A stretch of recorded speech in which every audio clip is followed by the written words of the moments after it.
بسم اللہ الرحمن الرحیم۔ ناظرین، جیسے دوسری زبانوں میں کچھ ایسے حروف ہوتے ہیں جو سائلنٹ ہوتے ہیں، لکھے ہوئے ہوتے ہیں لیکن ادا نہیں ہوتے، پڑھے نہیں جاتے، اسی طرح عربی کے اندر بھی کچھ حروف ایسے ہیں جو سائلنٹ ہوتے ہیں، لکھے ہوئے ہوتے ہیں لیکن پڑھے نہیں جاتے۔ ان میں سے ایک حرف نون ہے۔ تو ہمارے وہ بہن بھائی جو یہ اصول نہیں جانتے وہ ایسی جگہ پر ضرور غلطی کرتے ہیں۔ تو اس لیے ناظرین ہم یہ اصول آپ کو بتانے والے ہیں۔ یہ کوئی لمبا چوڑا اصول نہیں ہے، چھوٹا سا اصول ہے کہ جب نون ساکن اور تنوین کے آگے لام اور را آ جائے تو ناظرین پھر نون سائلنٹ ہو جاتا ہے۔ یہ میں نے پہلے بھی بتایا ہے کہ نون ساکن کون سا ہوتا ہے، تنوین کون سی ہوتی ہے، اور یہ بھی بتا چکا ہوں کہ نون ساکن اور تنوین میں کیا فرق ہے۔ ناظرین، نون ساکن اور تنوین کو پڑھنے میں، ادا کرنے میں کوئی فرق نہیں ہے، لکھنے میں فرق ہے۔ نون ساکن لفظوں میں لکھا ہوا ہوتا ہے لیکن تنوین میں نون ساکن لفظوں میں نہیں لکھا ہوتا۔ سکرین پر دیکھیں، مثال دیکھیں۔ پہلی مثال نون ساکن کی ہے، میم زبر نون من، اور دوسری مثال ہے میم دو زبر من۔ پہلا بھی من ہے، دوسرا بھی من ہے، لیکن شکل و صورت دیکھیں۔ پہلی مثال میں نون ساکن لفظوں کے اندر موجود ہے اور دوسری تنوین کی مثال میں نون ساکن لفظوں میں موجود نہیں ہے۔ اب انشاءاللہ ہم آپ کو بتاتے ہیں کہ نون ساکن کو سائلنٹ کیسے کرنا ہے۔ سب سے پہلی مثال آپ سکرین پر دیکھیں، مر ربک۔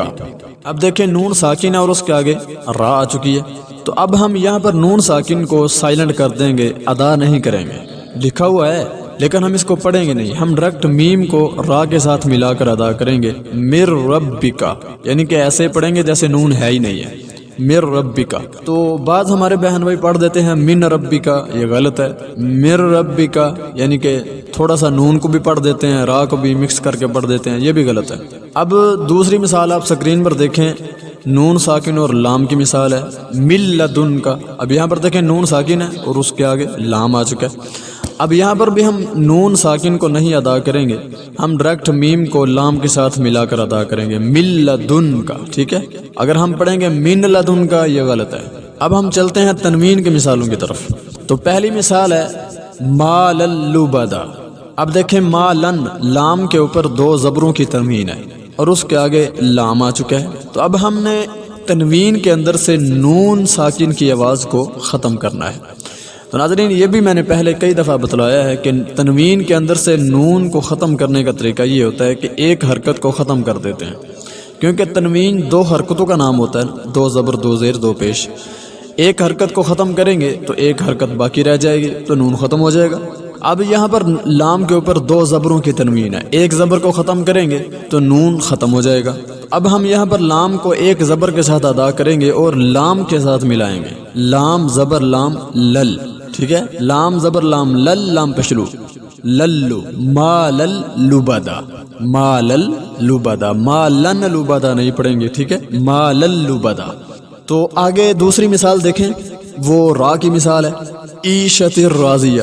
اب اصل میں کیا ہے، عیشت راضیہ۔ اب تا کے نیچے دو زروں کی تنوین ہے اور اس کے آگے را آ چکی ہے۔ اب یہاں پر بھی ہم نے نون کو سائلنٹ کرنا ہے، ختم کرنا ہے۔ تنوین کے اندر نون ساکن ہوتا ہے لیکن لفظوں میں نہیں ہوتا۔ تو اب یہاں پر بھی ہم نے ایک حرکت کو ختم کرنا ہے اور ایک زیر باقی رہ جائے گی، ایک حرکت باقی رہ جائے گی۔ تو اب ہم تا کو ایک زیر کے ساتھ را کے ساتھ ملا کر ادا کریں گے، تا زیر را، تر را زبر الف را، تر را، کیا بنے گا، عیشت راضیہ۔ عیشت راضیہ نہیں پڑھیں گے بلکہ کیا کریں گے، عیشت راضیہ پڑھیں گے۔ تو ناظرین یہ چھوٹا سا اصول ہے، آپ کو انشاءاللہ ضرور سمجھ آ گئی ہوگی۔ ایک مرتبہ پھر ریپیٹ کر دیتا ہوں کہ جب نون ساکن اور تنوین کے آگے لام اور را آ جائے تو پھر نون جو ہے نا وہ سائلنٹ ہو جاتا ہے۔ تو اس لیے ناظرین ہم نے آپ کو مثالیں دے کر بھی سمجھا دی ہے کہ نون ساکن کو کب سائلنٹ کیا جاتا ہے اور کیسے سائلنٹ کیا جاتا ہے۔ جو نون ساکن لفظوں میں موجود ہوتا ہے نا اس کو تو ویسے ہی چھوڑ دیا جاتا ہے، پڑھا ہی نہیں جاتا۔ تنوین کے اندر نون ساکن کو ختم کرنے کے لیے ایک حرکت کو ختم کر دیتے ہیں تو نون ختم ہو جاتا ہے۔ اللہ تعالی ہم سب کو اپنی اصلاح کرنے کی توفیق عطا فرمائے اور اللہ کے کلام کو احسن طریقے سے ادا کرنے کی توفیق عطا فرمائے۔ السلام علیکم۔